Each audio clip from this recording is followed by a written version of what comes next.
There were a lot of points throughout this book that I had like moments of like, kind of recognition or of seeing like this is like a quilting point for preoccupations that I've had in other ways, but I haven't always seen brought together. But there's this moment at the end of the book where I was like, oh, I do this in the classroom, and like it always is one of those moments where people walk away, and it's the question of what does it mean to have a body versus what does it mean to be a body. And I loved that was in the end, because it's been set up in so many ways throughout the entirety of the book, but then it just like lands with this sort of clarity. I love that was there, and I love that you're really able to say like, yeah, people should be able to have bodily autonomy, but also the body is not a thing that we own. Yeah, thanks for bringing that up. That was a tender thing to write about because it harkens back to my first class in graduate school, which was called History of the Body. And that person became my advisor. And eventually we have no relationship now, so it's difficult to think about in a way, but I still think about a lot of the things that I learned in that class. And that was one of the central ones, to think about bodies in terms of capitalism, what it really means to think about owning a body, and understanding that so much of the psyche in the United States really thinks about ownership in terms of bodies. In some ways, I thought that was kind of the most third rail thing that I talked about. And the book came out. Yeah. I guess it came out 2 months after Dobbs, but of course it had been turned in much longer before then. Sure. And I've actually been pleasantly surprised at how much people are talking much more about abortion now and not just choice. Mm-hmm. Yeah. Yeah. But seeing where we are with COVID now, I don't know how much the idea of bodily ownership has been questioned broadly. It's been questioned by a lot of people. And I think that the experience of COVID for the United States has helped such a broader percent of the population think about things that maybe only gay men had thought about, or maybe only people in the disability community had thought about. So there's a lot broader consciousness, and I think that will bear fruit across generations. But we're also in a moment of real backlash where I think many of the lessons that were raised are just so being suppressed right now. Yeah. It seems like one of those things that is like the fact that we are bodies, in addition to like existing in a culture that understands embodiment per a logic of property, is one of those things that's so like radical and like profoundly obvious in some way that of course there has to be this giant countervailing cultural pressure to neutralize that. And I think about how in your book you navigate this very difficult sort of double walk wherein like, and here I'm thinking about, one of the ways in which this type of consciousness actually is neutralized, right? The way people will talk about like bodies and spaces as like a short-term phrase to like delegitimize theory can't, right? Like we're all just bodies being traversed by affects moving through spaces, like et cetera, et cetera. Like this is like, a leftist parodic kind of like argo, but also we very much are bodies. And it seems like, to be able to do the two things at once, namely be like, well, people have individual agency, they have interiority, they have desires and things that are not reducible to simply talking about them as like, animated meat. But also when it comes to things like the spread of pathogens or the confinement of people into like abandonment zones or spaces of social neglect, or the fact that people do things like have sex with one another and engage in all sorts of like transfers of fluids and feelings and viruses, as you say, 380 trillion of them, right? Or whatever the number is in our bodies.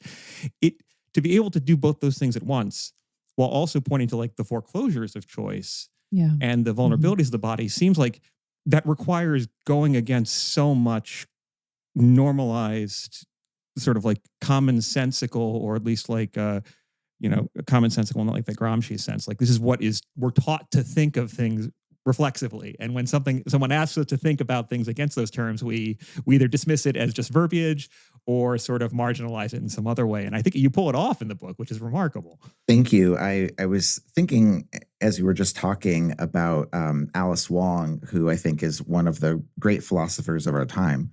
And her memoir that came out, I think, a few months after my book, Year of the Tiger, is phenomenal. And she's edited and is currently editing a number of great anthologies with a variety of thinkers around disability in different ways.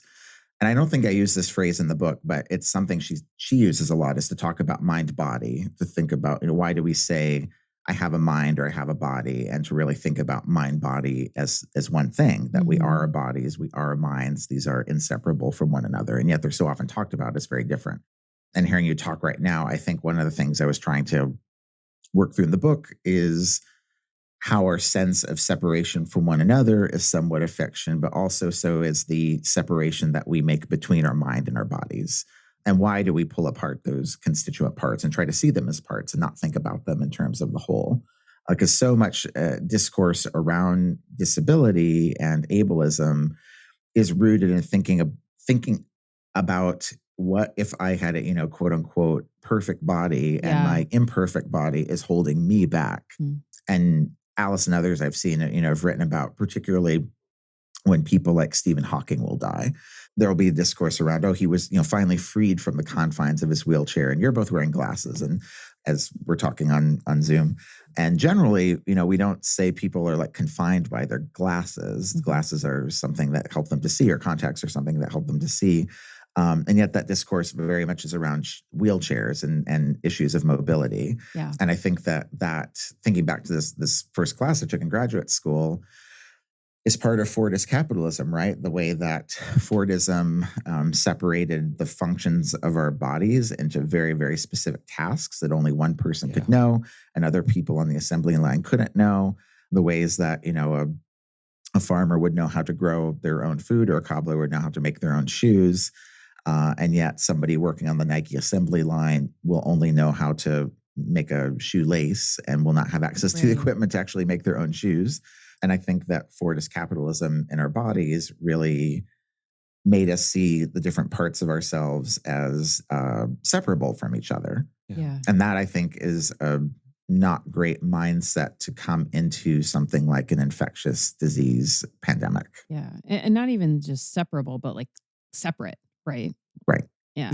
This seems to, what I'm thinking about, my impulse here is to gloss something for our audience, right? Who may be sort of wanting us to front a certain, maybe like put this in psychoanalytic terms, or like at least allude to it in some way. And I think in some ways maybe it's almost too obvious for me to say this, right? But what you were just describing about Fordism, or these processes of alienation that come from political, economic changes in the workplace and in material culture and in the production of widgets or God knows what, those are mirrored and ramify in how we understand ourselves ideologically and how we sort of unconsciously operate and identify others or work with others. And part of what I think is so powerful about your book, and about what I'm really excited to talk to you about today, is the way in which there does appear to be both rapprochement, but then like willful disjunction or disavowal of the ways in which these categories of, our vulnerability or of our relationship to one another get separated. And I was thinking through the different vectors that you talk about as you describe, like the ways in which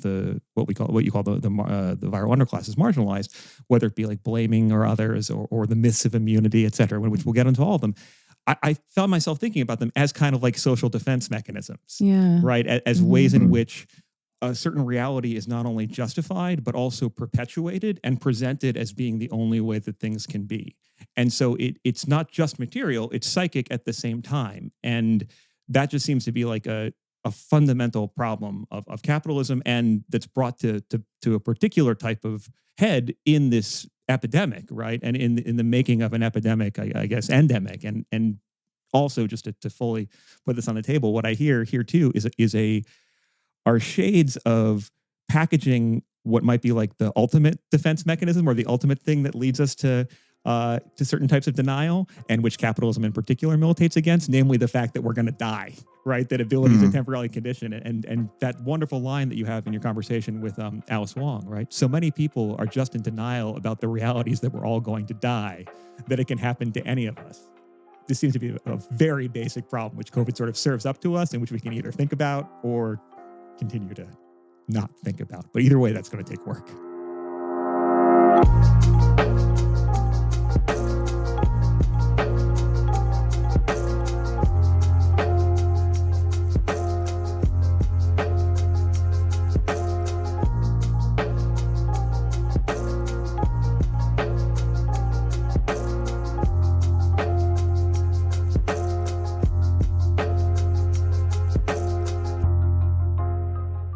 You're listening to Ordinary Unhappiness, a podcast about psychoanalysis, politics, pop culture, and the ways we suffer now. I'm Abby Kluchin.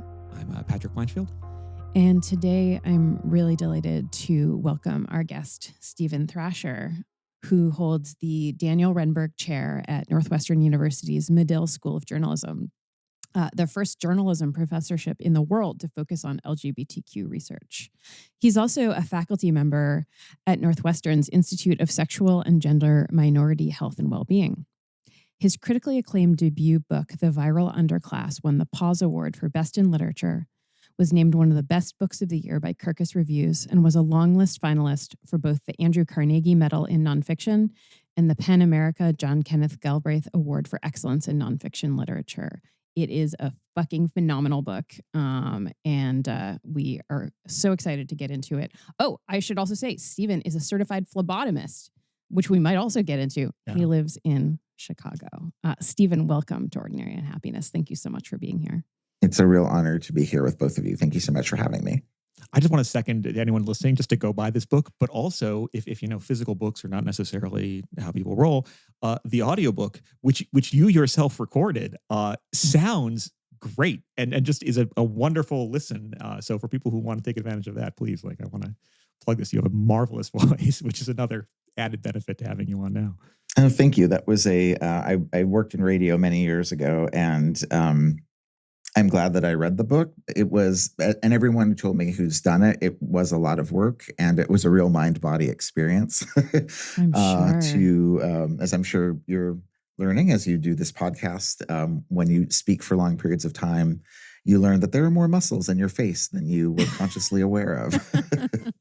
So, Steven, we like to ask all of our guests, often how they got into psychoanalysis, if they are, or how they came to do what they're doing in general. And in your case, you've had this fantastically varied career, from entertainment to journalism to academia.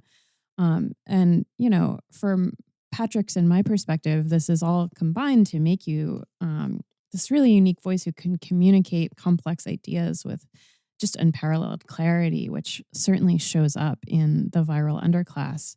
All of which is by way of saying, can you tell us a little bit about yourself, how you got into the fields that you work in now, and what led you to write the Viral Underclass?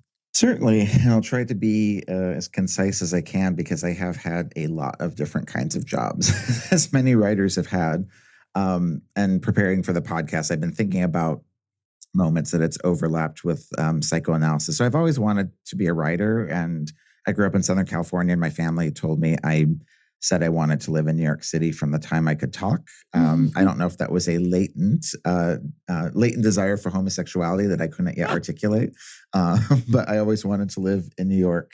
And I did theater and stuff in high school and worked in my high school newspaper. I never went to journalism school, but I never went to journalism school in university, but in high school, a couple friends and I restarted our high school newspaper, The Buzz.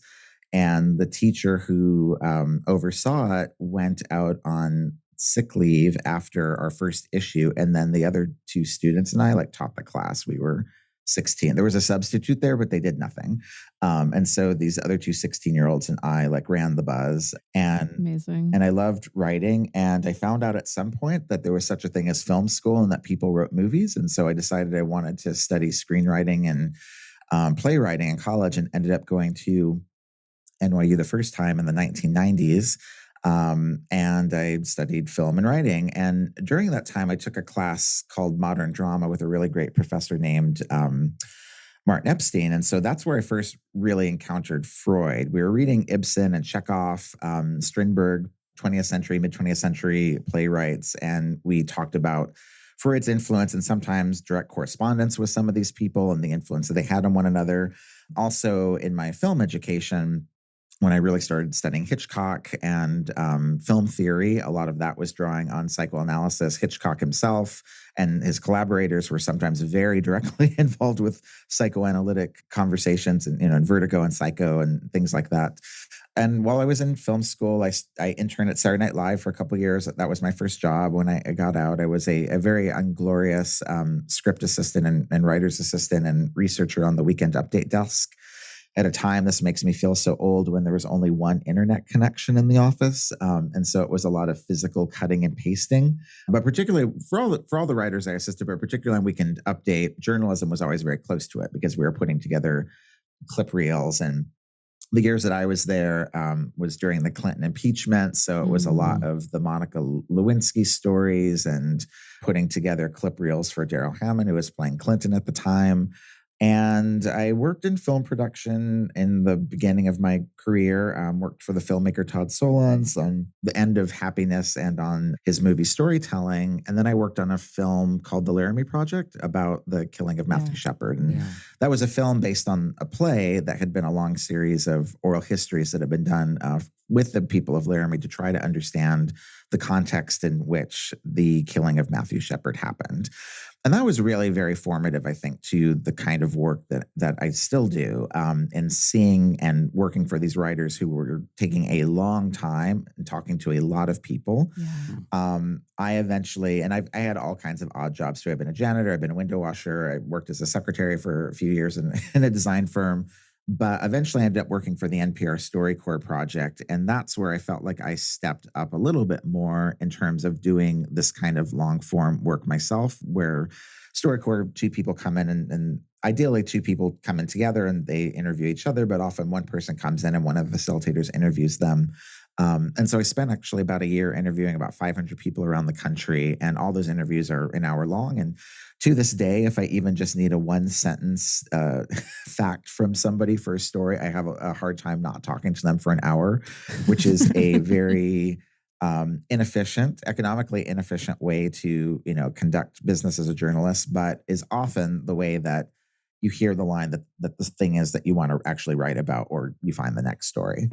And from there, that there was an emerging blogging technology at the time while I was working for StoryCorps. And so I'd write the blog when we were in different towns. And I started writing when local newspapers would want to interview us. I started asking them if I could write stories when we were in different towns.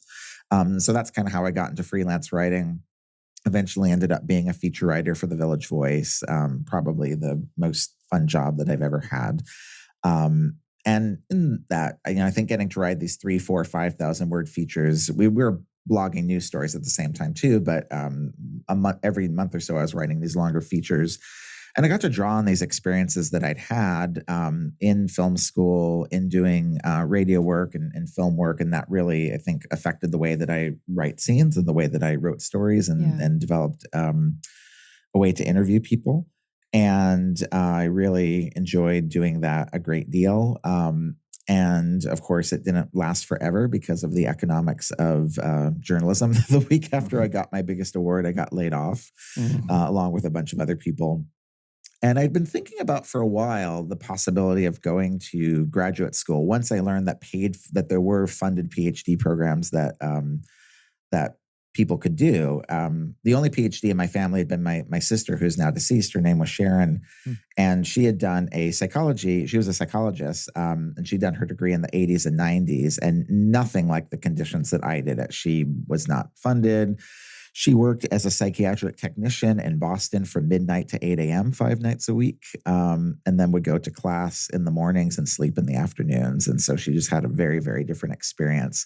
But I do remember learning a bit about Freud from her, even though she was a psychologist, not a psychiatrist. And particularly, she had cancer for 15 years. And so the specter of death was always near with her, and something that we talked about, and she faced it with a great amount of clarity. And then I started going into my PhD program in American Studies, which draws on a lot of different traditions. I had a little bit of psychoanalysis in the English tradition, but I was probably a bit more social science oriented. But the very last class I took was with Anne Pellegrini, who is a really amazing performance studies scholar. And that was a class on, I think it was called Freud and Mourning, or Freud and Mourning and Melancholy. And every week we would read something by Freud and a contemporary piece by a contemporary writer or thinker. So we were reading Douglas Crimp, Mourning and Melancholia. We read a lot of David Eng, Alison Bechtel. We read Fun Home and writing about Fun Home. And I'm teaching it. Actually, I start in a week. I'm teaching a class called Listening to the Dead for journalism students to teach them how to think about how to write about death. And so I think psychoanalysis has been a big part for me, has played a big role in my life in terms of thinking about death, how we write about it, how we think about it. Yeah. We're reading Sherwin Newland's How We Die in this class, which is he's an MD, and it's a really beautiful book about the physicality of death and how you actually die in different ways, but it also deals with how we think about it. And of course, this has been enormously important in AIDS history, which became a big part of my studies and the book I finally wrote. And I think in the formation of queer theory and modern gay identity. And of course, this has been much more broadly conceived by the humans of this planet over the past few years because of the coronavirus. Yeah. It seems like one immediate point of contact that I found myself thinking about as you describe this kind of remarkable trajectory, but also just the approach that you bring to the topics that you study in general, is the way in which the example of death, right, which is both something individual that we're never going to experience in the sense that like you don't.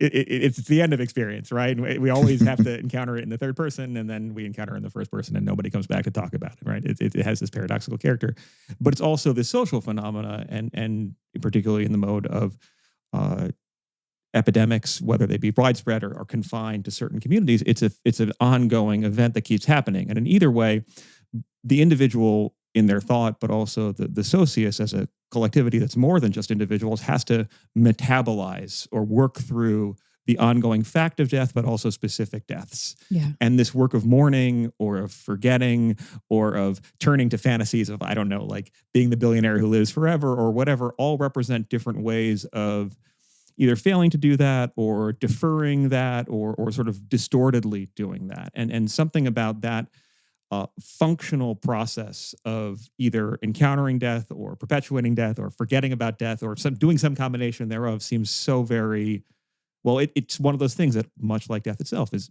much more present to certain communities that are abjected, that are left to, suffer and die, but then also collectively can become nearer through things like COVID. And then the question is, where does that leave, quote unquote, everybody, stipulating that certain people were already on the front lines much more to begin with. Yeah.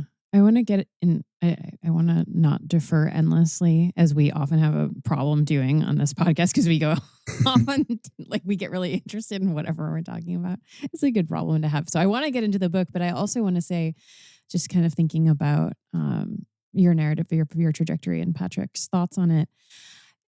And circling back to what you were talking about before about, sort of like thinking about like the problem of mind body rather than, or understanding that is that, in my field, which is philosophy, there's like this famous line from Plato, or it's, Socrates says it, where it's that philosophy is preparation for death. And the idea is that, in fact, as we get older and closer to death, we get less embodied. We get closer and closer to being pure spirit, pure soul. And one of the things that I really admire about the Viral Underclass is how it takes the absolute opposite tack, right? It is about getting into the messiness and like the mutual imbrication of the actual confrontation with death, as opposed to the disavowal of it through the root of not only our individual bodies, but like the ways that our bodies are always kind of one body. You're talking about at the very end of the book, the body politic, which is both a singular entity, but also like relentlessly plural. Yeah, my mind is buzzing with all the things that you've brought up. It's interesting hearing, when you work on a book for so long, and I'm sorry I did not actually tee up how I came to write this book, which That's is what okay. we're here to That's talk okay. about. We have a lot of questions. But we'll get into that. Yeah. But in this first class I was telling you about earlier that I took in graduate school called A History of the Body, I think in the first week we were sent 5 readings before the class began and had to write, for the first day, which I thought was very cruel at the time, but I do it to my students now, well, especially being in a quarter system where we don't have that much time. But one of them was this essay, The End of the Body by Emily Martin. Oh, yeah. And trying to take seriously these ideas rooted in critical theory of life being a social construction and death being a social construction. And as you were saying, Patrick, the idea of death, I think it's easier for people to understand we socialize one another into the lives that we lead, that the lives that we have are dependent upon seeing one another. It's very, very clearly, and I think quite brilliantly articulated in Greta Gerwig's Barbie, where can only exist in the gaze of another. And that, I think, is an easier thing to think about than death is socially constructed, because, as Patrick pointed out, you're not there anymore once you're dead. But so much of the experience of death is about the mourning practices and the way that the living no longer have the absence of the person for the living is very much how we construct death. And Emily Martin's End of the Body, she's talking about how AIDS was a threat to the general population in the United States, or a perceived threat that went beyond its actual threat. The threat of AIDS in its early days was really, and now it's still very much concentrated in, for all kinds of reasons I articulate in the book. And it's not to say that other people don't have risk, but it's very concentrated in particular populations. In the early years, amongst people who use injection drugs, but almost entirely, or very, very, very much in the early years, amongst men who had sex with men in the United States. And that threat was perceived very broadly in the US for people who were not at a particularly high risk. And Martin argues that the fear of the risk is connected, it's connected to the sexual nature, but it's also really about how what these men are doing is an infection that could infect American workers. And it's in a population, a very specific population of gay men who are not attached to the heteronormative family. And they are living in cities as renters with rent control, which is outside the purview of most American politics, which were really driven around the heteronormative family and the man of the house having the breadwinning job that required having a 30-year mortgage. And then once you're in that, you have very few moves you can do politically once you're in that trap. And so now you had these people who are in a very, very different social footing, who had an immediate sense of danger and no reason not to act as radically as they wanted to, because this particular virus was quite unusual in that it was affecting people who were pretty young, who did not want to give up living. And unlike something like COVID, where it's primarily affecting, and I'm saying they don't want to live, but it's primarily was and still is at this moment as we speak, affecting most elderly people in nursing homes who are quite out of view and who have limited bodily power and limited bodily ability. But HIV was affecting these men in their 20s and 30s, and then giving them, once the time they knew they had it, 2, 3, 4, 5, 10 years of time before they're actually going to die. And so they had all this impetus to act politically radically. And Martin argues that that's the infection that was really causing a crisis within Reagan America, that they were going to infect other workers. I think if I were the ruling class right now, I would tell the motion picture studios to figure their shit out and get those workers back to work before they let them, before they let the most famous people in the world infect other workers with ideas about the conditions of their labor. And I think that, Martin's arguing that was a real fear of what was happening with AIDS, and it's creating notions of the idea of what is the end of the body. And part of the body that she's writing about is the Fortis body that's very separate, that's very separated, and that there could be wholeness, or a sense of wanting to desire wholeness again through the reaction, the politics that were rising in AIDS. And I think that was very, very informative to me as I went through my PhD and as I began reporting on the story of Michael Johnson that became the basis of my dissertation, eventually the book, The Viral Underclass. So let's get into the Viral Underclass and to the story of Michael Johnson. particularly. I mean, one of the things that Patrick and I have been talking about, as you know, as we've been reading your book at the same time, is how it does just this incredible job of relating how viral epidemics are never just about viruses, right? But the crises that they produce reveal these longstanding hierarchies of vulnerability and disposability in the societies in which they spread. And the ways in which individuals navigate risks of viral exposure and talk or imagine viruses, they're never just these sort of like objective or scientific things. They reflect a whole network of anxieties, fantasies, antagonisms, and more, including, as really comes out in the Viral Underclass, questions of sexuality, race, and class. And the phenomenon of scapegoating, especially as you weave it through with the figure of Michael Johnson, is particularly key here. So I'm hoping we can talk a little bit about this state of affairs even before we get, to COVID per se. So specifically, can you tell us a little bit about the story of Michael Johnson? And can you talk relatedly a little bit about why you find the rhetoric of patient zero so problematic?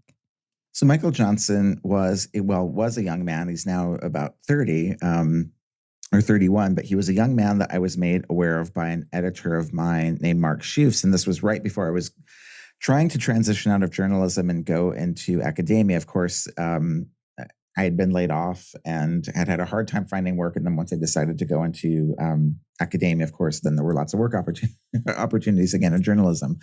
But Mark is a really phenomenal editor who's been writing about AIDS since I think it was called GRID, gay-related immune disease.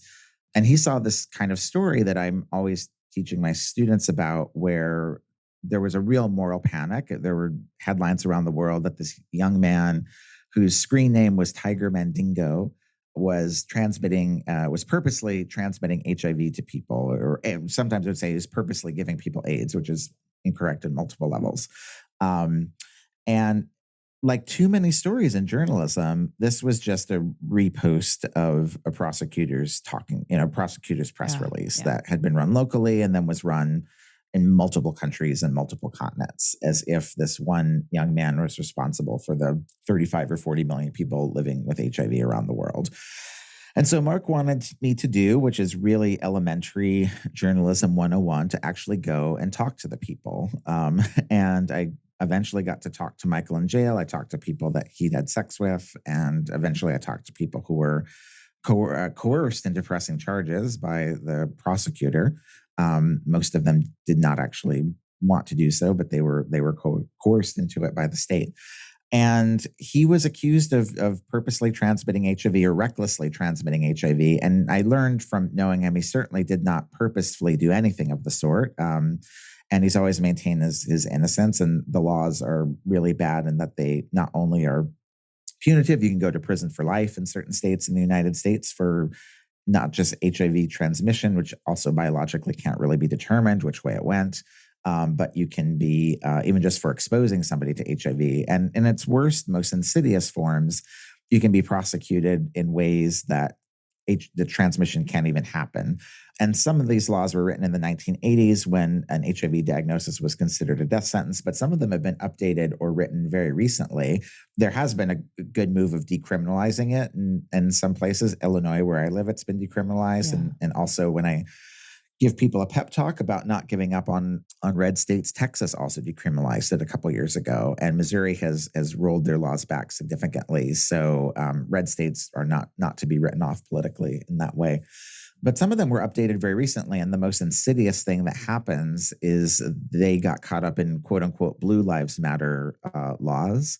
And so in some states, if you are arrested by a police officer and you have HIV and you spit, or the cop bashes your head on their car on the sidewalk and start to bleed, you could be accused of attempted murder of the police officer as a potentially capital offense. So nothing about these laws obviously is good. They're harmful, and they increase stigma. They make it less likely people get tested, and they lead to an increase of the transmission of the virus. But one of the things that fascinated me most about this case, and I've been thinking about this in terms of your podcast, is I think that there's endless transference and endless projection that's going on psychoanalytically. Because the dynamic of how these laws play out and what they're interrogating is, did the person disclose that they had HIV? And in my experience and other clinical research, and also firsthand experience I've had, a lot of people either don't talk about it, or, some people talk about it, but I think a lot of people don't talk about it. And there's all this game theory and there's all this projection that's going on when people don't talk about it. And looking at archival material from the 80s and 90s, when what HIV was known and when it was known and when it wasn't known, when people they knew something bad was happening.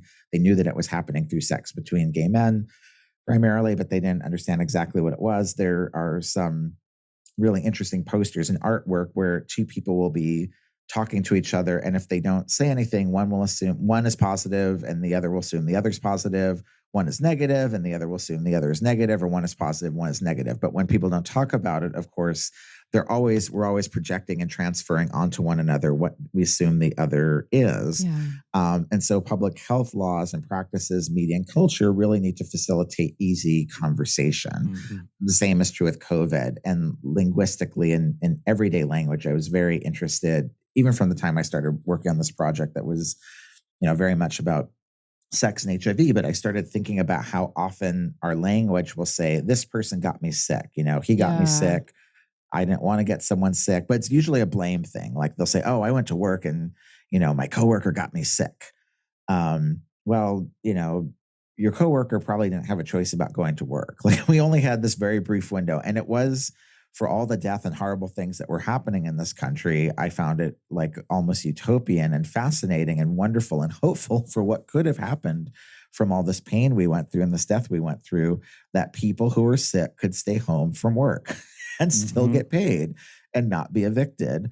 And so like, I really have wanted to, in this project and my own thinking, always reframe back out to the economic. When we say our coworker got us sick, or how could this person send their kid to school with COVID, knowing they had COVID? Well, if they don't have sick leave, if they don't have sick leave for their children, or a way to take care of their kids, of course they're going to take their kids somewhere. Of course, someone's going to go to work sick if the choices are go to work sick or be evicted or go hungry.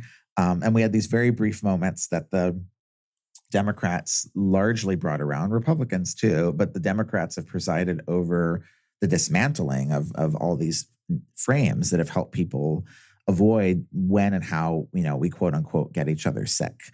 And so I was really interested in how often people who are not living with HIV under these HIV laws perceive themselves to be HIV negative, perceive themselves as to be pure, quote unquote, unpolluted people who are going to be fine until they are polluted by somebody with HIV.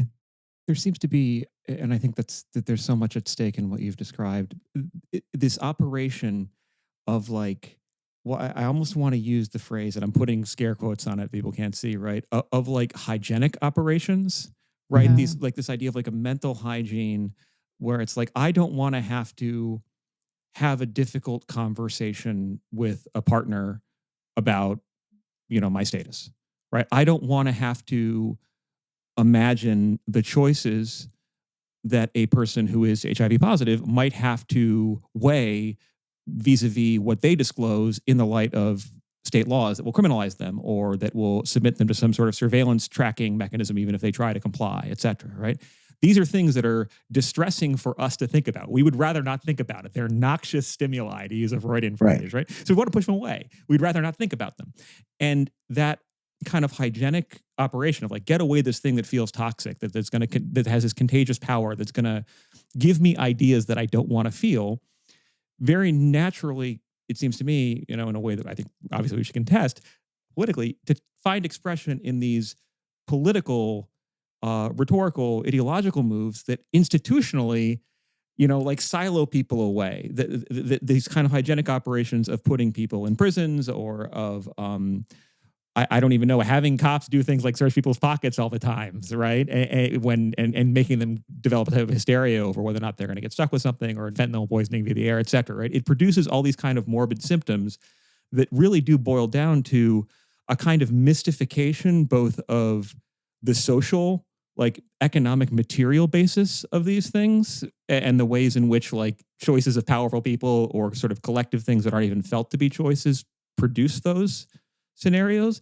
But they also just on a very basic level seem to function as a way to ward away the fear that you could be in the position that this other person currently is in. It's much easier to send someone to prison than to imagine what they might have gone through, or that you might be in their position. And that's the patient zero fantasy, right? If you could go back and wall this person away, again, quote unquote, hygienically. Yeah. So this phrase, patient zero, that's a great way to segue into talking about it. Was originally, it was originally a fuck up by a journalist. And I talk about this all the time with students. There was we now know from both from RNA, which is the sort of equivalent to DNA, but in viruses, we know from RNA forensics that HIV has been circulating in the North American continent since the 1950s or 60s. It probably jumped into humans around the 1920s. And for a variety of reasons, it took till the ontology makes it so that it's not in our consciousness until the 1980s. But there are various ways to understand that it had probably been around before. There's a really fascinating case of a young man named Robert Rayford who probably died of AIDS, and a Black teenager in St. Louis, where I was doing all my work in the night, probably died in the 1960s. But the origin of this idea of a patient zero starts with a French-Canadian flight attendant named Gaëtan Dugas, who's identified by the journalist Randy Schiltz, who also had HIV and died of AIDS before there were medications. And Dugas was sort of a dream model for public health investigators. He was contacted by an investigator who was working in California, and he was incredibly forthcoming. He was trying to help do contact tracing with the people that he'd had sex with. He had come of age after Stonewall. He'd had sex with a lot of people. It seemed completely safe to do so for gay men at the time. Gay men didn't use condoms because there wasn't HIV yet, and condoms were something that straight people used for pregnancy prevention, but all of the STIs that were around at the time were easily treatable. But he was trying to be incredibly helpful. And this investigator had been working all with people in California, except for this flight attendant he talked to. So he marked him as patient O for the letter O outside of California. And Randy Schiltz completely got it wrong and thought that was a zero and thought he was the first one, even though he also knew that there were hundreds or thousands of other people who were being talked to at the same time. And so it's a bit in this book, but it's really in the publicity tour where his publisher makes this patient zero a thing. And linguistically, it's been picked up all over the place, including by health organizations, and was used often in COVID. But this process of whether or not I think that there are really difficult and bad things about using zero. And I think it linguistically codes to ground zero, which I just saw Oppenheimer. And that's the origins of ground zero come from the Trinity test site. The idea that that's where this explosion happens, where the nuclear bomb, that's a ground zero. It was also used in 9/11 to talk about the ground zero of the World Trade Center. And linguistically, I think this is coding onto that and building on this idea that this one biological bomb has come into the community and sullied everyone. Mm-hmm. But I think that one of the most difficult things that disability writing has really helped me think about is it exposes this myth that we imagine ourselves broadly as healthy and unpolluted. And this is Patrick was just talking about when people are in these situations that can be difficult, and we want to facilitate people being able to have those difficult conversations. But when they're in them, it feels, to use a very scientific word, icky to think about ourselves in this way. And so there's this default setting, I think, to imagine ourselves as able-bodied and we're fine, and we just have to ask the other person, are they clean or not? Which is not a useful technique, because most people, or the last time I was looking at statistics in the US, most people with HIV don't know they have it. So they don't, and it doesn't necessarily have symptoms early on. So just asking someone that it's not a good public health strategy, but it also speaks to the way that we will think of ourselves as healthy and see other people as unhealthy. When in fact, we are sharing this collective body. And if we want to not become seropositive with the virus, we need to have an active stance in it. I dealt with so many questions internally with my editors, with readers over the years about the ethics of HIV criminalization. And I'm embarrassed to say, originally I thought no one should go to prison, but it should probably be punished in some way. I now completely disavow that position. Mm-hmm. But at the time, it was really interesting to hear people think about and talk about the ethics of it. And the prevailing idea was largely, at least amongst people outside of the HIV decriminalization community, was that, yes, you have an ethical responsibility to disclose your status. And I think that, I do think people should when they're able to. But as we've been talking about, there are all these reasons why people don't want to and are pressured not to and are pressured not to be able to have these conversations. Yeah. And I actually now think ethically, it's really unethical for people who perceive themselves, whether or not they are, but who perceive themselves to be free of a virus, to put all that responsibility on the people living with it. Yeah. And I think that COVID should really have taught us that we don't even know. Like we can't only blame people who are living with COVID as if they're somehow bad. They're not. It's just the luck of the draw. It's something we all have to collectively do. And it's actually, I think, deeply unethical to try to just foist that upon people who've happened to become seropositive with the virus, whatever the virus is. Yeah. I mean, I think this is a real through line through the book. You're just consistent. And I think this is so important. Refusal of like the placing of the burden on the individual. There's this moment, and it almost, I think for some readers will be like, okay, well, this is just like a moment. But for me, I'm like, this is like indelibly engraved in my mind. You say it almost in passing where you're just like, people seem to have a really, like, whether it's COVID or whether it's like the flu or whatever, they seem to be really convinced that they know who got them sick. And ever since I read that, like I was listening to a podcast the other day and this woman was like, oh yeah, well, I got COVID in Heathrow. I mean, I wasn't wearing a mask. And I was like, you've been traveling internationally and somehow you know that you got this in Heathrow? Like, okay, whatever. Impossible. But the point is to say that the book in this way that's, really so powerful is a critique of individualism. And you're so insistent throughout that we have to talk about structures and about, what you could call the sort of like world system of capitalism. And I was hoping we could kind of draw this out, although we've been dancing around it already so much. In thinking, just a moment ago about, ethical debates about HIV status and decriminalization, et cetera. But like, what does our focusing on individual blame and individual responsibility, whether it is about, viral load or status in some sort of way, what does that perpetuate and what does it mystify? And I think this is also a good moment because, what we're talking about here is the sort of like a general alienation of life under capitalism and the way it translates into the specific experiences of viral alienation that you describe. I think this is a good moment to ask you if you can gloss for us the term that gives you the title that you borrow from Sean Strub, which is the viral underclass. Sure. So the phrase, it had been the end of my dissertation, which was largely about HIV criminalization as a form of structural racism, homophobia too, but I was really talking about it in the context of structural racism. And the last chapter I titled The Viral Underclass, kind of as I was thinking about what would happen from here.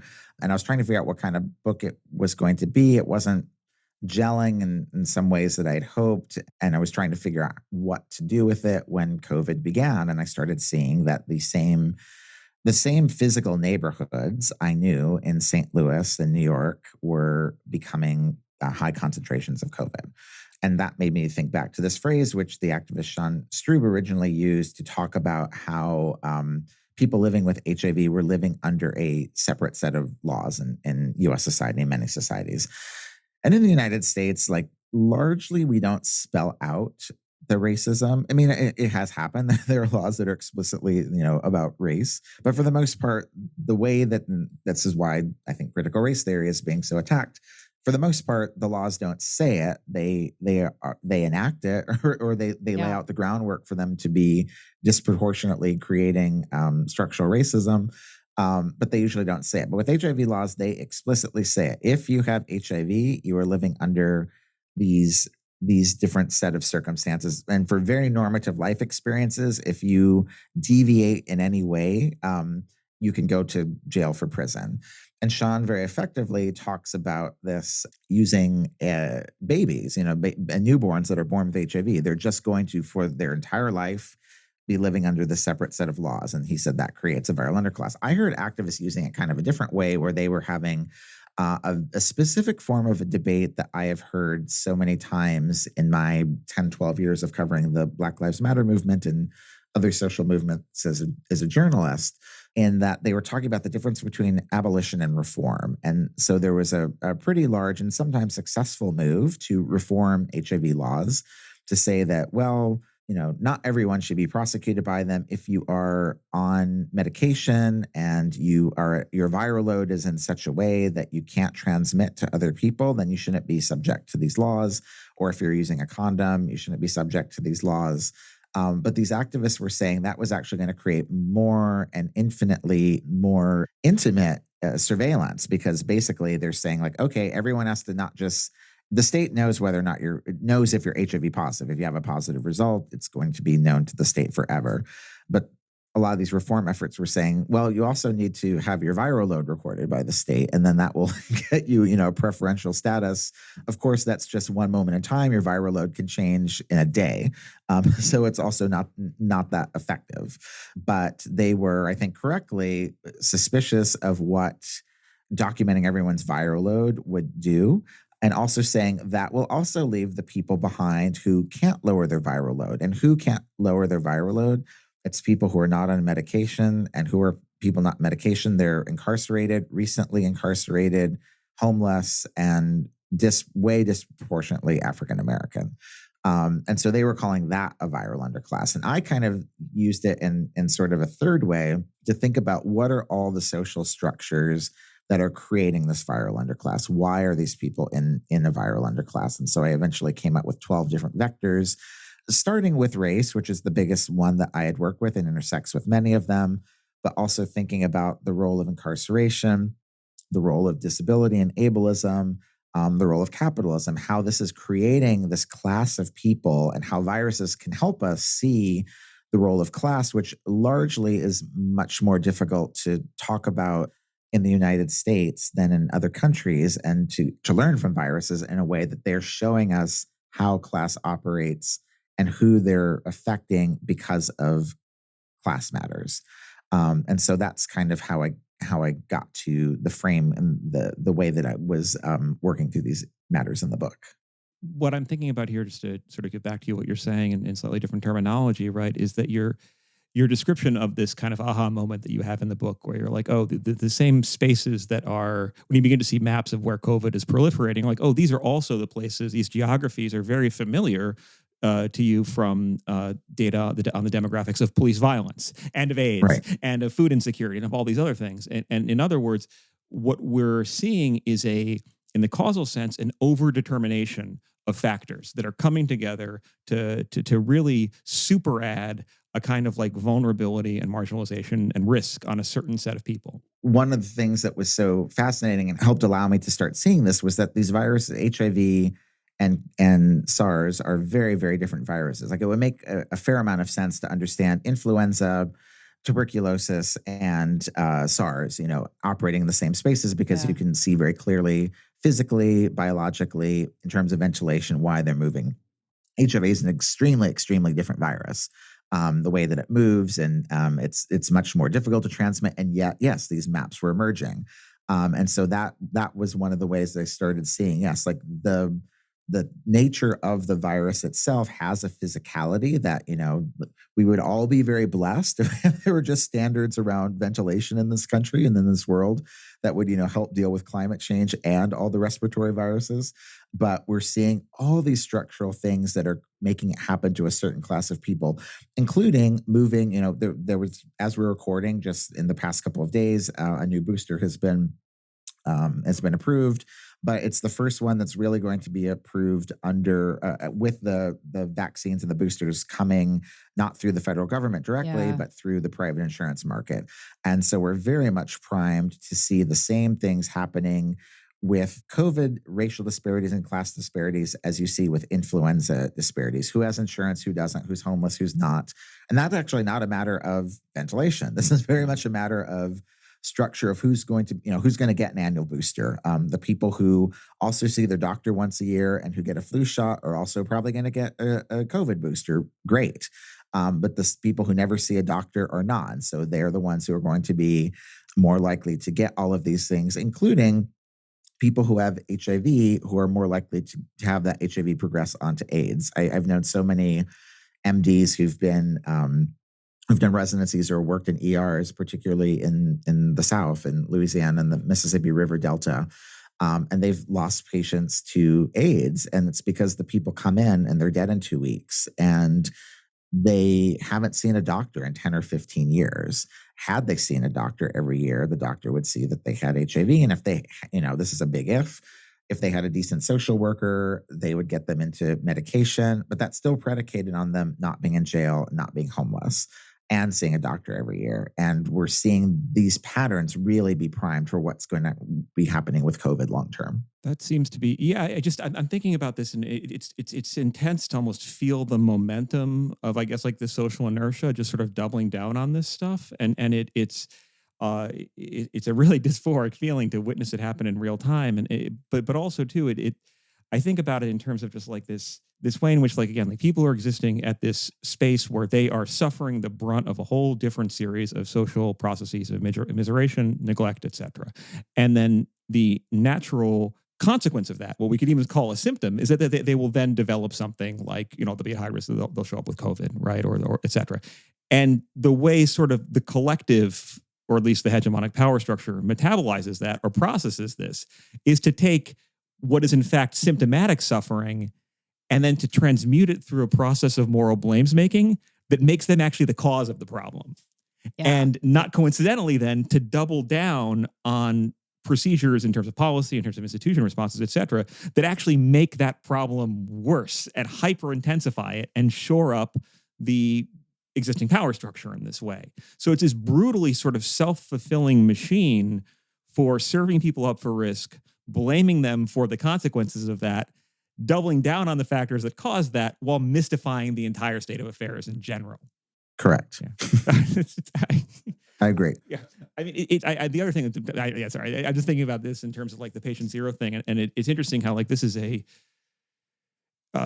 thinking about that is just like the simplicity of this moral, like the implicit moral model there, right? If we could just go back and find this one person, we could stop this process. Right. If it's like going back in time to kill Hitler and that like sort of like that thought exercise. Like if you just go back in time and kill this one, kill Gaitan, the flight steward, then somehow we wouldn't have AIDS as a problem. But the answer is no. If we actually had a decent healthcare system, if we had ventilation, if we had that type of prophylaxis, then we wouldn't have this as a problem. But that would require doing something other than doubling down on an essentially punitive reactive frame. And in a similar key, I wonder too, vis-a-vis sort of what the future may hold.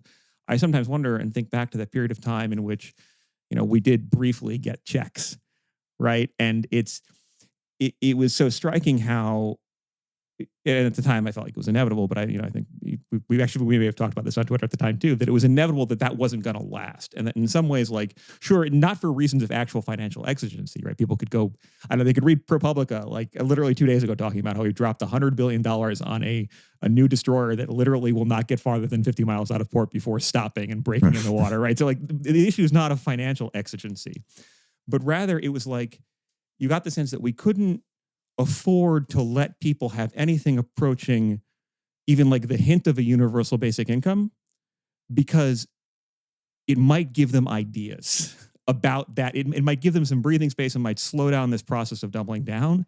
And then at the end of the day, from the perspective of the ruling class or from the perspective of what is imaginable in terms of this system of doubling down on inertia and established systems of power, it's preferable that people get COVID and die than that they get ideas that things could be otherwise. Well, there was just, the other day I was reading how Medicare actuaries are saying, yes, Medicare is going to be cheap. We're saving money on Medicare as a country now because COVID killed a lot of the people that would have had long-term costs for Medicare. So that kind of logic is baked into the system we live in. And this is the first time I've kind of thought that when you brought the Hitler analogy. I curated a film festival called Viruses on Film in March at BAM in Brooklyn, and we showed 12 Monkeys, which is like kind of that analogy. It's trying to get back to the beginning of this pandemic. But in that movie, very crudely, but interestingly, you see the world in which that virus was eventually released. And it makes me think of the Zoe Leonard quote about AIDS, that, AIDS did not just reveal the problem of the virus, it revealed all these other factors. And I've heard so many people I know who I think, really do the Lord's work wherever they are in the world. Anyone who does work with HIV does a lot to try to alleviate the suffering of the virus and what it can do to people. But they're always, the salt of the earth people who are really tied into homelessness and housing and addiction and all the other things that make it a problem. And they say it's really crude to think of people as hosts, as just a host of a virus, and that's the problem that has to be dealt with. And if you could wave a magic wand and get rid of HIV, of course it would be great to stop that suffering. But every person who had it and every person who died of AIDS would still be facing all the reasons why they got that virus. And if you care about the actual person, you have to deal with all of those other things too.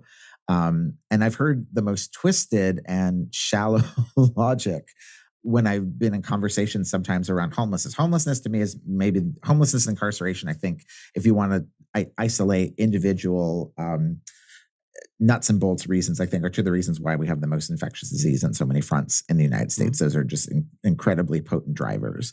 And I'll get into arguments with people about whether the efficacy of certain drugs around HIV. There's a drug called PrEP, which you can take daily. For the most part, it's what I take. And you can be exposed to HIV and you're not going to get HIV.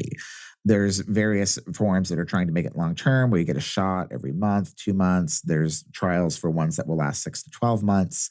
And I think these are mostly matters of convenience for people who can already get the medication. And they have there are adherence issues around taking a daily pill. There are also adherence issues around getting a shot once a month that can also give you a pretty painful welt for a few days.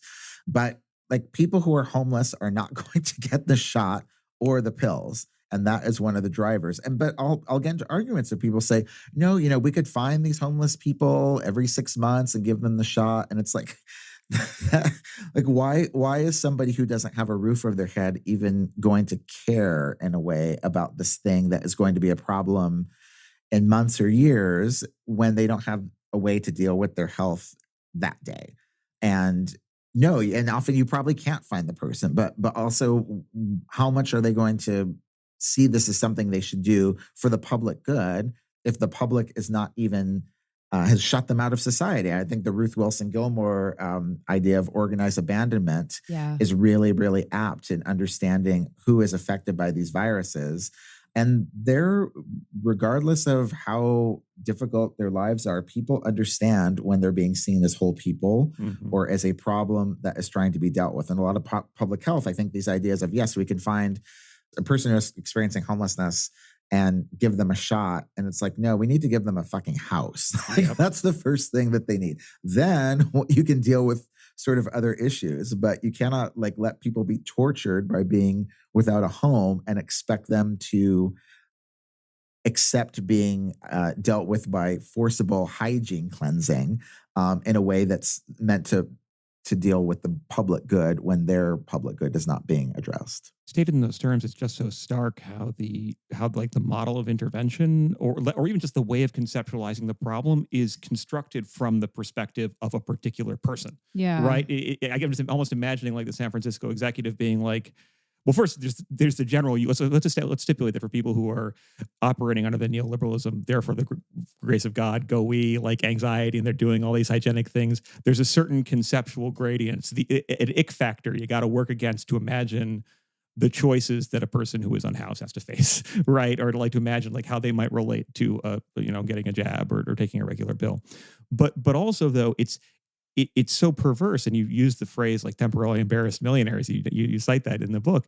It's so much easier for the average American, quote unquote, to somehow slot themselves into the perspective of, and again, the San Francisco businessman who's just like, what do you mean it will be difficult? Of course, we just round them up. It's just an engineering problem.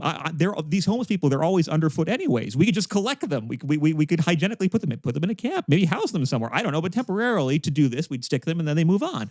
And it's the fact that that sort of elaborate and fundamentally ludicrous sort of position of being above things is easier to be normatively imagined than just the reality, like people sitting with the idea of what it might mean to not have a place to live or to have to worry about like basic food insecurity before you worry about longer term health concerns is such a social indictment.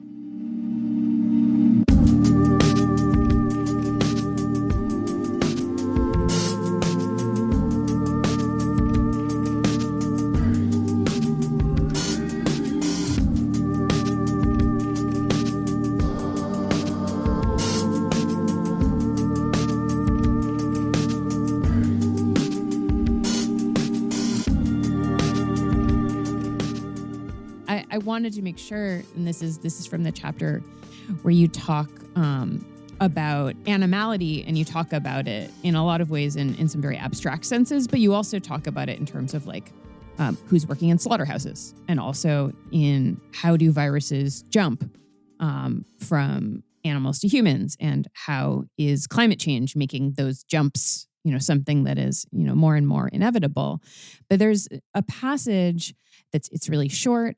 And I think it gets at a lot of the logic that Patrick is talking about that allows folks to see themselves in a certain position where they could never be a part of that underclass, right? And so there's a line, who is considered a human animal or a non-human animal is also highly gendered, racialized, and ableist, with those closest to white straight maleness being categorized as human, while the rest of us have historically been considered non-human to varying degrees. And I think that's just such a nice is not the right word, but it's such a clear and concise articulation of how does some of this siloing off of who is considered a person who we have to worry about in terms of their health, and the position from which so much conversation happens in terms of like, this could never happen to me.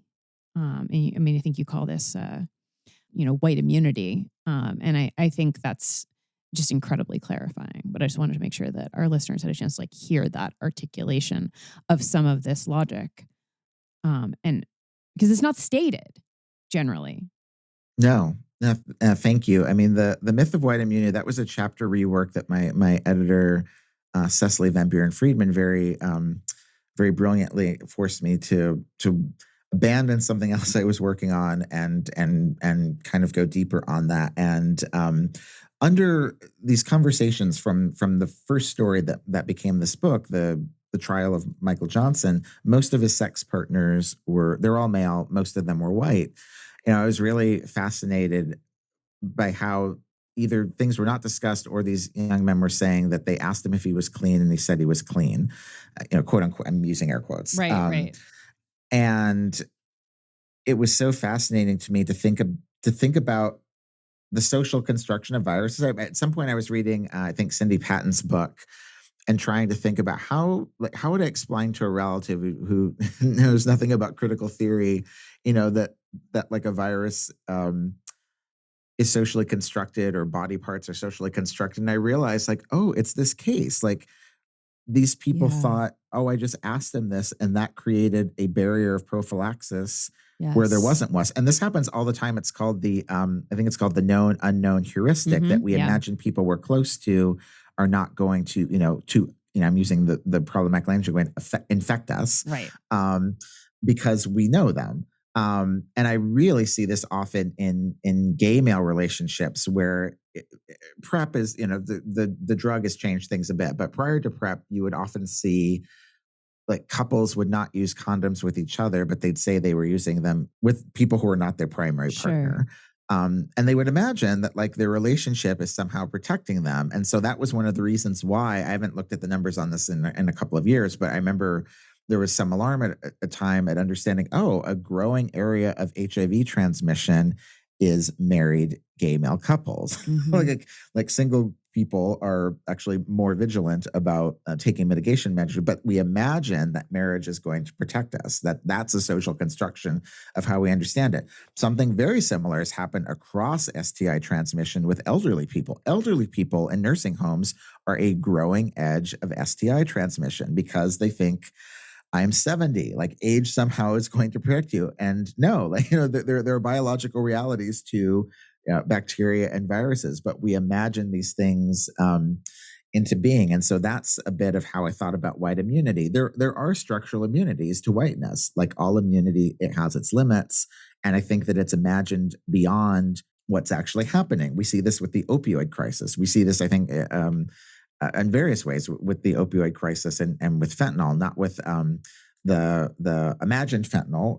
Patrick was talking about the imagined fentanyl exposure that's happening with police, but actual fentanyl where communities where the opioid epidemic is absolutely ravaging them do not want to, or large portions of them do not want to engage sterile syringe exchange, because this doesn't happen to, quote, people like us, right, even as it is happening to people like them. And so I thought that was a lot of the dynamic that I saw in the original case. And animality and speciesism was probably the biggest growing edge for me in this book. It's one of the areas I get the most questions.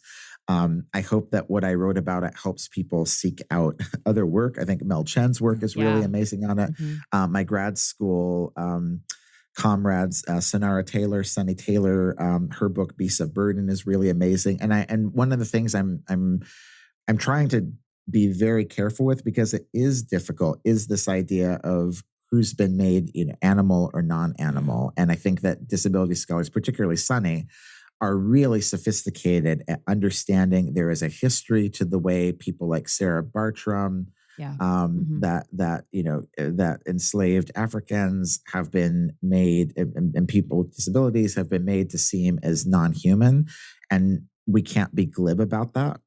And so I think that disability and thinking about that, and thinking about the ableism around them, the racism around that, is really important. At the same time, I think that there's a really interesting argument that we don't have to excuse, treating someone like an animal for their benefit, but we also don't have to treat animals awfully. And the people, like, they're very related, right? Like the conditions of how animals are kept and slaughtered in industrial processing facilities are also an assault on the people doing that work. The work that they're doing, the conditions that they're working in, and the conditions that they're also working in because of the economics of it. And those things are all very closely related. I think that chapter, this question of like animality and the animal versus the human, brings us back to something we were talking about in the beginning, right? Namely, the ability to kind of like ask questions that on the one hand seem basic, or even sort of like can get troped as being silly or frivolous, or sort of like the type of like leftist sort of like dorm room conversation, 2 a.m. you take a hit off the bong and like, we're all just animals, are we? Like, what's the difference between me and my dog at the end of the day? Like that type of shit. But to able to ask those with a position of sincerity and without sacrificing empathy, right? So much in the same way as we were talking about bodies without sacrificing agency, right? Or like talking about collectivity without sacrificing the capacity of given persons to make to chart their own destinies within limited factors. We can do these things together. And I wanted to say that chapter on animality, or like about animals, about like the ways in which we process so collectively animals for meat, was for me a real eye-opening kind of gut punch chapter, to the extent to which, like, even just on this basic level, after you'd spent so much time describing how our carceral system is basically yay many petri dishes for exposing people to viruses and keeping them confined in tight cages, and then pivoting to talking about workers in like factory farms, the mere image of people in cages and then animals in boxes, I found myself recoiling from it, but like, how dare I make this comparison between animals and people? But then I realized it's not about my making the comparison or entertaining the comparison. Materially, we do warehouse people in obscene conditions, and we warehouse these other animals in these obscene conditions. And that is a material fact that produces all this type of viral contagion, that produces incredible amounts of suffering, and that also produces morbid symptoms that are kind of unparalleled. And the example that came to mind here, which bears on a lot of other things, which comes up in this chapter, is, well, you mentioned earlier in the book how one of the things that comes up in the collective imaginary, like these fever dreams as COVID is first taking place, are these viral stories, these moral panics about kids like having, like bug chasing. COVID parties. COVID yeah. parties. Yeah. When we later see bug chasing, and I loved when people started, bug chasing is a term that is used to talk about people who are intentionally trying to get HIV, and it's largely a myth, although there are sub-communities of people who do it. But it was really used as a pejorative to talk about AIDS is something the gays are bringing upon themselves, particularly in the 1980s, but exists till now. But then you literally have people like intentionally trying to get COVID, like conservatives, saying they want coughing, deliberately like bug chasing, to prove that this is this is not a big deal.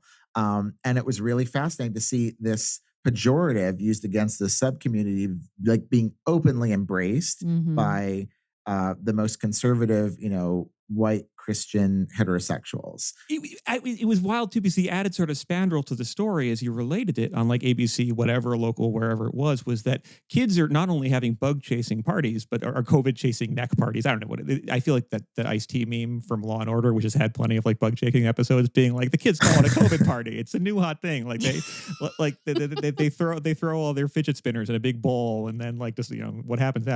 But like that they were also like they were also like running betting pools on who was going to turn up COVID positive the most, and you very both astutely and kind of rarely, because it involves going against this type of fear mongering, just like ask the obvious questions, like, are kids really sophisticated enough to both be organizing these parties and doing like regular testing regimens to the point that they want to bet on it? Like who is the 15-year-old that's making book on who gets COVID? But then, and this is why I wanted to like really stress how jaw-dropping the section on animals and animality is that you give the example of how actually, in fact, there were people doing literal bookmaking, gambling on COVID outcomes, and those were managers of slaughterhouses literally doing betting pools for which there were later legal investigations about whether or not given workers would get sick while making them show up to work.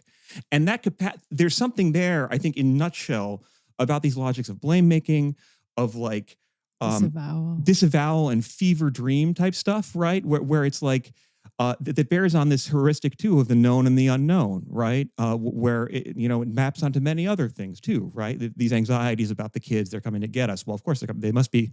It's the kids, they're going to give us COVID, or it's quote unquote the gays, they're spreading this disease, right? But also too, it seemed to map, and I'm talking about this on Twitter this morning when I shared this remarkable episode from both your second chapter and the Slaughterhouses chapter, thinking about all these moral panics that are happening, that are not just on the right, but like all the concerns about, say, stranger danger or the ways in which children are going to be abused by drag queens, when in fact, the most likelihood is it going to be someone in the family, right? Or even in a particularly grotesque, like morbid symptom mode, sometimes this meme that comes around about like, there's kitty litter in classrooms because kids are being made by like big gender to think that they are cats, right? And isn't that disgusting? And the kernel of material basis for this is the fact that we have been putting kitty litter or similar type substances in kindergartens so the kids have a place to piss when they're locked down in active shooter drills. And also, I never hear anyone bring up in this setting as well. Like I went to public school, elementary school, all through high school. The bathrooms were unusable. There were no stall doors, no toilet paper, and no soap. So like you couldn't use the bathroom. And like that, and I keep waiting for that to come into the kitty litter conversation. It doesn't, like that. Nobody, would go number two, or the boys anyway, in high school, because there were no fucking stall doors on the bathrooms.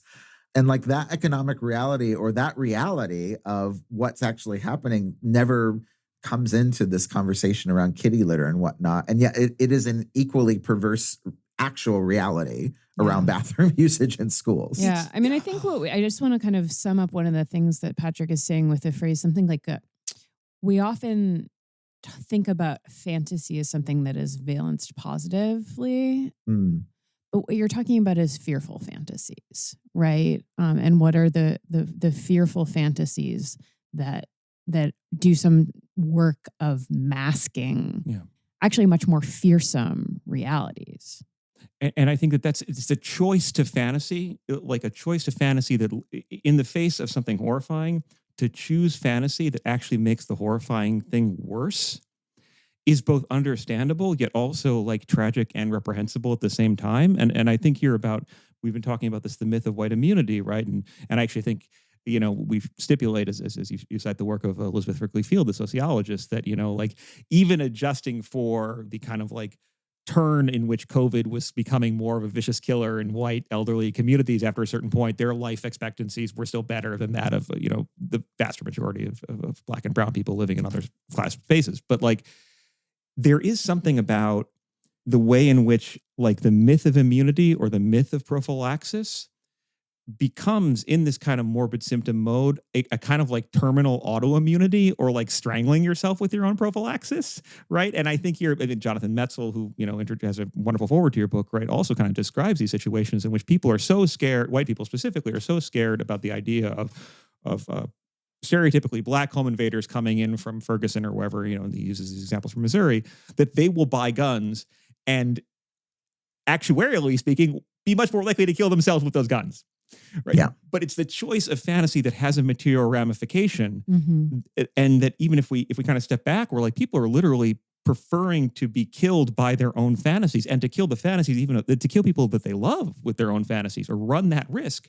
But at least then they don't have to personally think about bigger structures, about personal complicity, about dangers that might be nearer, or even the idea that they themselves might be that danger, right? This is that kind of like basic hygienic thing that goes on too. And I think this comes up in my own work a lot, like everyone wants to be the good guy with a gun, right? Yeah. And no one who wants to be the good guy with a gun, there's a real difficult gradient that you have to sit with, like a difficult, icky thinking you have to do to be like, wow, I'm going to be the good guy with the gun until the microsecond I pull the trigger and kill my kids or kill my wife in a fight or something like that. And then ontologically, now I'm a bad guy, but how could I possibly have been a bad guy if I was a good, where does that moment of slippage happen? And the answer is, well, that slippage, that ontological sort of hygienic division is untenable. It's actually the outcome of social forces that are not reducible to individual choice, or at least we have to talk about individual choice against the backdrop of.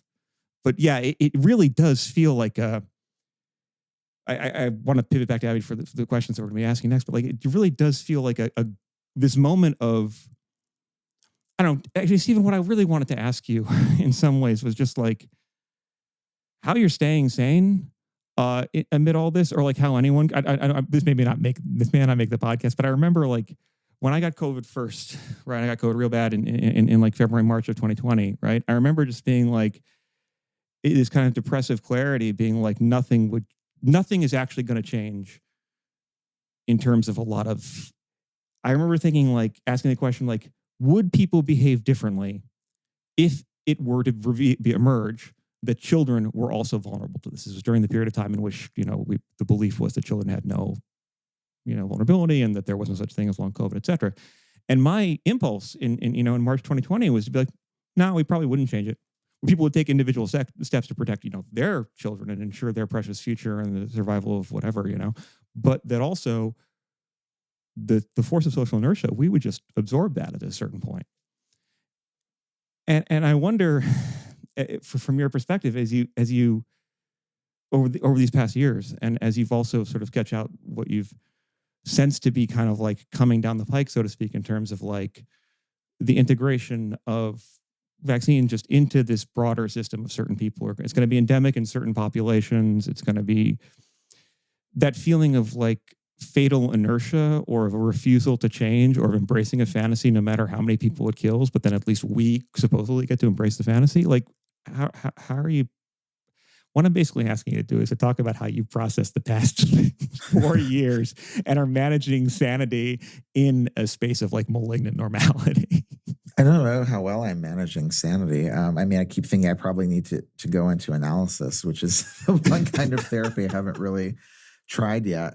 So as I listen to your podcast each week, I'm like, yeah, I should probably try to find an analyst and see if that will work. At the beginning of the pandemic, I had a really great therapist who ended up, for a reason I won't say, although it's very great, she ended up closing her practice. And I really appreciate her sharing with me why she did, because we had gone through this very strange experience of COVID, and I had been doing Zoom therapy with her when she was helping take care of sick relative, and also like hearing things in the house that one normally would not hear, but for these strange circumstances we were in. And then I haven't had a talk therapist since she had to close her practice, and I should probably find another one. I've really, one way I've gotten through it is with conversations with people like you. I'm remembering very, distinctly you going through COVID at the time. And I've had, as I've had it, I've more friends than I can think of who have it right now. I've had really great, deep conversations. Writing this book helped me in a lot of ways. I mean, it was traumatic in its way too, but writing really helps me. And I very much need an assignment to write. I think it would have been very hard. Like, I was doing a bit of freelance writing at the beginning of COVID, but I hate freelancing. I hate pitching. And so like, I felt really honored to get to write this book. And I had, I was just very, very lucky and blessed to have really good resources to write it on multiple fronts, from my publisher, from my agent, from my university, from all the people who very graciously agreed to talk to me. As I write about it at length in chapter 9, one of my very close mentors, Ward Harkavy, died of COVID early, and he was single, didn't have kids. And so some other former colleagues and I at the Village Voice really played a role in handling his affairs and planning his memorial, and things of that nature. And of course, that was difficult and painful, but I was very grateful to get to play that role in his life, and also to get to write about it. And particularly because he was one of the editors that most shaped me as a writer. It was a real blessing to get to kind of carry on his legacy in that way. And it's felt like a real blessing to share about a number of the people, of my friend Olivier in France, of Zach Kostopoulos, the HIV activist, who was killed by a mob, including 4 police officers in Greece. It was a real blessing. That's one of the ways that I've worked through it. And of course, it's been tough. And I was thinking particularly when Abby was talking earlier about these distinctions in animality, it's been a great intellectual and emotional exercise for me to think about its limits. And I one thing I've done that certainly helped me, I don't know if it's kept me sane or not, but I've really thought about the nature and the purpose of theory. And I was very lucky to get to study with Lisa Dugan in graduate school, who is an amazing queer theorist and historian. And she would say theories are things that help you think. And that really helped me. And sometimes they help you on their limits. When you're talking, Patrick, about children, like I wondered too, at what level will there be concern, or will it just get absorbed? And I used to often go to, and I still think about, Lee Edelman's theory of futurity, which argued that American politics was organized entirely around the white middle class child and its future. And a really clear way you could see this was that abortion politics, I'd say this has changed in the past couple of years, but for a long time, like, nobody would talk about abortion. Politicians will not say, I had an abortion. They'll much more likely to say, I want my daughter to have the right to choice. Well, that's predicated on your daughter, like you reproducing, having a daughter, and her, potentially reproducing as well. But I find real limits to futurity after the last few years. Like, I think that their data is clear on what COVID can do to children. And we're seeing declining rates of vaccination in certain populations for not just COVID, for all kinds of things now. And so I think that there are real limits to it. And I loved what you were both talking about, like what fantasies emerge, which are engaged and which are displacing other things we can't think about. So since the book came out, and I'm now working on a new afterword for the paperback that'll come out next year. But I think it was just last Thursday, the 9/11 Emergency Act was reauthorized for the 22nd year or 21st year. Or the 21st time. And, the COVID public emergency is over, even as it kills hundreds of people a day still in the United States. But the 9/11 myth of the outsider coming in to harm us, we're still taking off our shoes. We still can't take a can of Coke onto a plane. And that fantasy pushes away in some ways the thing that's too difficult to think about. And I think the animality is interesting that way too, because you're right, Patrick, like we can, if we look, and thank you for making that connection between those chapters. I never would have. So thank you. That's really interesting to hear it. We can see, yes, we're treating people in prison the same way that we're treating hogs. It affects them both. It also affects the workers in those environments as well, and everyone in the networks. But I think what's really being displaced with a lot of animal things is the ick factor of people wanting to see a separation's not there. We don't like to think that we're like close enough to a monkey or a pig that we could share a viruses, and the viruses like show that's not true. We are close enough biologically to be affected in a very, very direct way. And I think this is such an important message after the summer where we all baked and were so hot, and of course humans died, but also like huge swaths of sea life died and other living things, and we're all part of a similar system. This might seem like a tangent, but I was just I did a panel at the Socialism Conference about leftist political possibilities in popular science fiction. And it led to, I thought no one would come. It was the last morning of the conference. It was packed. And it led to so many interesting conversations, including after the fact, talking about space travel in a way I'd not heard from an indigenous perspective, that the idea of another planetary, like being able to colonize, and using that word purposely, colonize another planet is laughable if you think about how dependent we are on other systems. Like it's like thinking your fingernail is going to represent life. That we could live on another planet without like everything in the sea and everything in the air and every other thing in the land. And I think that viruses like make us confront that reality that we cannot separate. As much as we want to see a hard line between humans and non-humans, the viruses say, no, like this one will jump between deer and humans, this one between rat and humans. Not all of them do, but this one will go between birds. Some will move between some species and kill and not kill them. Some will kill both of them. But there is a relationship. And I think if there's one overarching lesson I tried to work through in this book, that everything is about relationship. There is no I by itself. And that is a fundamental threat to like the American sense of itself.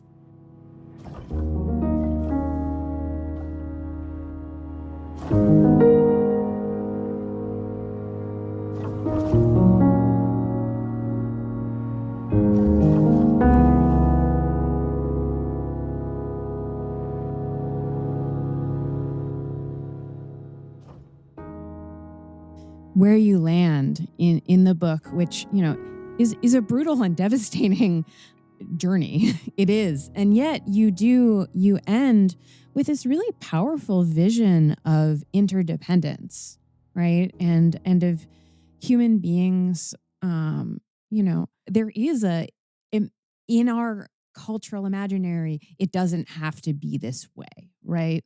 Like, what if we did think of ourselves as existing as a kind of collective body, and as a collective body that coexists with other kind of life, including animal life, and that is porous to viruses.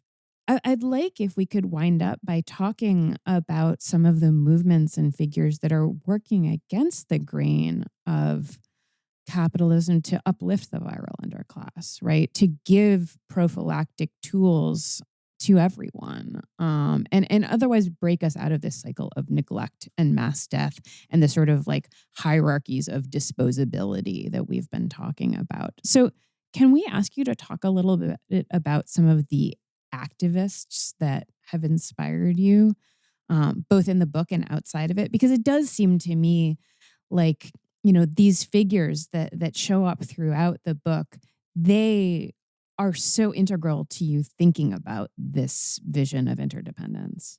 Yeah, I'm happy to.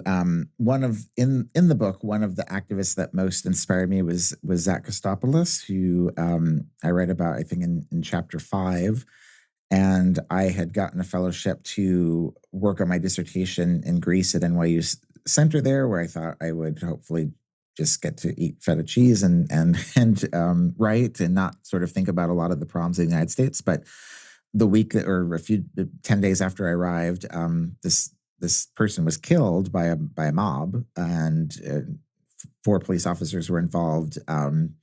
And it was pretty close to where I was working at the time, and I heard sort of rumors about it, and it mirrored a lot of it mirrored for me a lot of dynamics of what happens in the United States in these cases. Police killings in Greece and Europe are incredibly rare. You know, the previous one had happened 15 years before, as opposed to 3 times a day in the United States. But what really mirrored it was that there was a whole narrative cycle that came out before they knew there was video. And then the video changed, and it was very, very similar to, actually, to say Rodney King, the first one that was the first, not a killing at the time, but a beating, where you can see like one narrative and then a couple of days later, a completely different narrative. I taught a class where I had the students read the police report that was written. I'd never read it until that class in its entirety. And it's it's such an interesting primary document.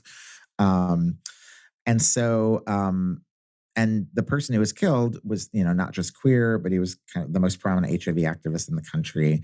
And he really modeled, and I've gotten to write about it. I've gotten to know his family and a lot of his friends. And in his short life of just 33 years, he really modeled so many things that in practice, without having much of a formal education. Like, he really lived intersectionality. His activism was around HIV. He's widely seen as the first person who ever talked about being HIV positive without being outed in media, and on social media in Greece. And he was very intersectional in that he was quite involved with the migrant movement in Greece. And, as we've seen with great horror, most recently, this summer, Greece is very much the front line for how Europe is displaced and isolated and moved its borders to being funneled into a very dangerous place. And that's the Aegean Sea and the Mediterranean. And so Greece ends up being a place where a lot of this is dealt with. But Zach was incredibly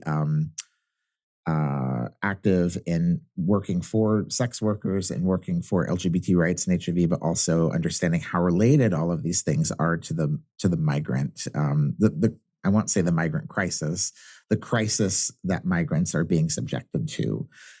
So he was incredibly inspirational to me. So is Alice Wong. And I would say more broadly, the disability rights movement has been such a great teacher to me. And I think at this moment, they're inspiring, but it's really disappointing to see how few leftists or even liberal organizations are taking any lessons from COVID. I feel like liberals are actively trying to memory hole everything that happened from COVID, so as to not think about it all. It's like, it feels that at times, as we're recording, Biden's wife just got over having COVID, and he's not wearing his mask, and he's making these jokes about not wearing his mask in a way that liberals would have been outraged about had Trump done it, if you flip the script. And yet it's just become very much part of sort of liberal politics. And the socialism conference, I was glad, had very good masking policies, and food was served outside, and it was great. But it's the only thing I've seen like that. I don't think the DSA conference did. I see these endless public health conferences, and that not having any. And the CDC, of course, they infamously had their outbreak. And I feel like the only place that these politics are being taken seriously is the disability rights community, which is inspirational because it's anti-capitalist in many ways, and it also is a really strong. They're offering a really strong roadmap of things that have to happen. Like, we could think about the need for clean air right now as a politics that could guide the world, because outside we're choking from smoke. Inside, we're choking from smoke and also exposed to RSV and COVID and this fall and winter and the Northern Hemisphere influenza. So I'm very, very inspired by the disability rights community. And I think that it's also, I'm of course very proud and inspired by many Black activists, particularly the ones who are working against Cop City right now. Under very, very dangerous circumstances. But a lot of Black politics has been co-opted in this country. And I think endlessly about the role of the Black police officer and the Black cop, including in Atlanta, where you have this Black mayor who's using every lever to sort of thwart democracy. And who will talk as if, the constituents who are going to be most affected in organizing are not Black. And so much of Black politics and many kinds of more broad identity politics have been co-opted, not that there aren't people practicing them in their rich tradition, but disability politics right now is probably the area that I'm most inspired with how to address a lot of the issues that we're facing right now. Steven, we were so blown away by your book, and thank you so much for coming to talk with us. It was really such a pleasure. Thank you. I'm incredibly touched by your kind words, by this conversation. I've learned so much from this podcast, and you are two of the people who I most admire intellectually, academically, and also ethically, in the ways that you think about really important things, and the just total generosity of spirit you have with what you know. And I aspire to be the kind of publicly intellectual thinker that the two of you are. And I talk about you often as role models who are incredibly smart and are always bringing everyone along with you. And we are often, there are many, many people in the public sphere who want to lord over what they know that other people don't know. And the two of you are just such a model of welcoming and bringing people along with you. And so thank you for that gift that you give to the community and to me. I mean, those feelings are so reciprocal, Stephen. I can't tell you how much I admire. I'm a little, I'm verklempt, but yeah. Thank you so Thank much. you That so much, really truly. means the world coming from you.